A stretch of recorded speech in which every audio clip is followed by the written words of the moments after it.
What we're about to do is really a simple experiment. An experiment that you could set up maybe if you're in 6th or 7th grade. Again, what's important is how we do it, how we analyze the data, and the most significant thing in ESS is setting the bigger context of the picture so that what we investigate is not just something in a cup, but something that is connected to something that is way bigger than the things in the cup. The things that we are going to have in the cup are really a model of something much bigger, the environmental system. For example, we are going to do this research question. It's really important that you understand that a research question, it's not about the big picture. So you can't say my research question is to investigate the impact of acid rain on plant growth. That is going to be our big connection. But our research question specifically is based on what we actually do. And what we're actually going to do is to look at the effect of low pH, which is 3 to 5. pH scale goes from 0 to 14, right? And below 7 is acidic. Rain itself, without any pollution, has a pH of around 5.5. So when rain gets acidified by what? By air pollution. That acid rain could affect plant growth. Yes, sir. So if the pH is between 5 and 1, it's acidic, and 7 and up is alkaline? Yes, if it's less than 7, it's acidic.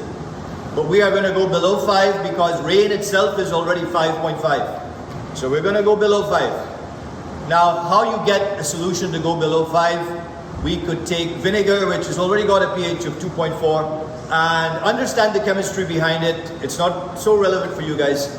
And create solutions of pH 3 to 5. So I'm going to show you how to do that today. Once we do that, we are going to put our germinating mung beans. This is their biological name. When you write a research question at this level, you want to write the biological name. We will learn about that in another section coming soon. But the biological name of the mung beans is Vigna radiata.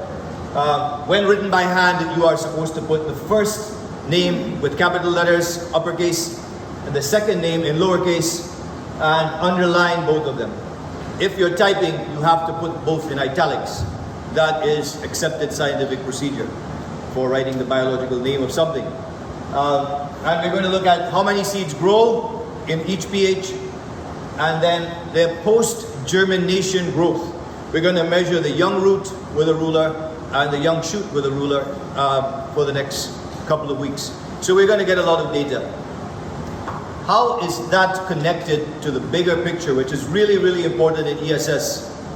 And let me just go through that right here now. And again, I want to connect it to our 3 important strands: perspectives, sustainability, and systems. Human activity causes fossil fuel combustion. Fossil fuels go into the air. It dissolves in rain clouds, causes acid rain. Acid rain affects the soil. Acid rain affects the soil. When it's affected by acid rain, has an impact on how well plants grow, plant productivity. When plants are not producing enough food, it affects, well, food production, the profit of some businesses that might be producing food, farmers, big business and farmers. Grassroots level, as we say, and big business. Then, less food for human society. And you see, this chain of events here started from human society, and it's coming back to affect human society. Lots of things that humanity does comes back to affect us. So this might be a good thing at one point, has lots of environmental impacts, and comes back to have a different effect sometime later on. When plant productivity is affected, that does not only affect food production, but it might have impact on other herbivores that are feeding on plants and other animals that feed on those herbivores. Impacts on ecosystems. Those ecosystems could be aquatic ecosystems also, because acid rain affects lakes, rivers, and the ocean, not just the soil. And terrestrial ecosystems. So this topic of acid rain affects the sustainability of a number of systems. the soil system, the aquatic system, the ecosystem, the human system of food production. A number of systems get affected. And whether the soil can sustainably produce enough food, that's also affected. People might have different perspectives on how we should manage this problem. Some might say, we don't need to worry about this, we could just let the soil get degraded, and then we could move to another planet when this planet is finished. And then when that planet is finished, we could move to another one. Okay?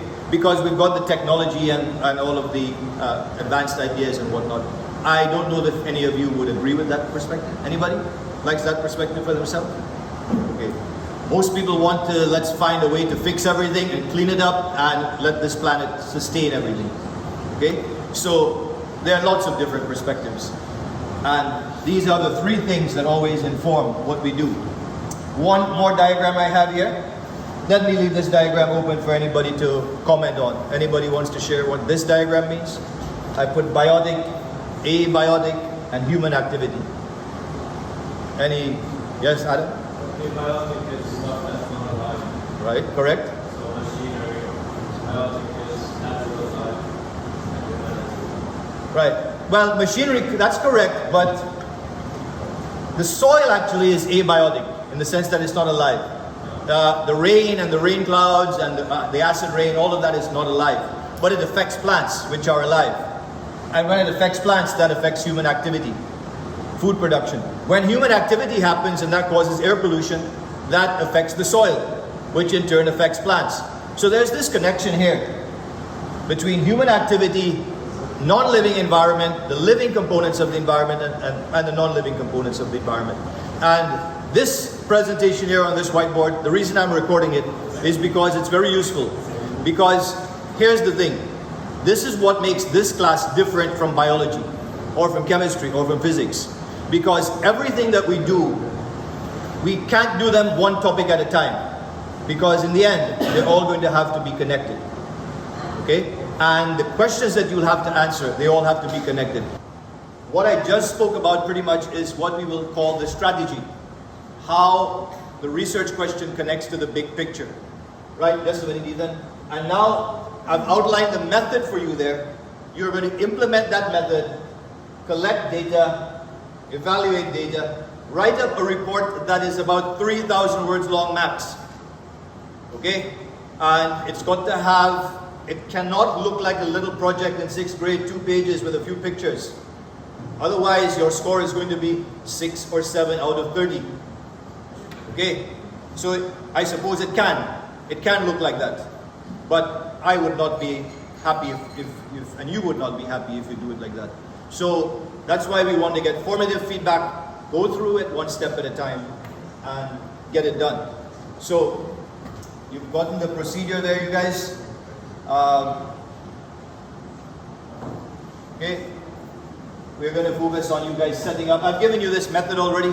This is a repeatable method that I've given you. So a lot of the components, because this one is like a, I mean, the first draft that you guys do is a formative. Final thing is the summary. But at the end of the whole activity, this is really a formative for those who are going to go on next year to do the real thing.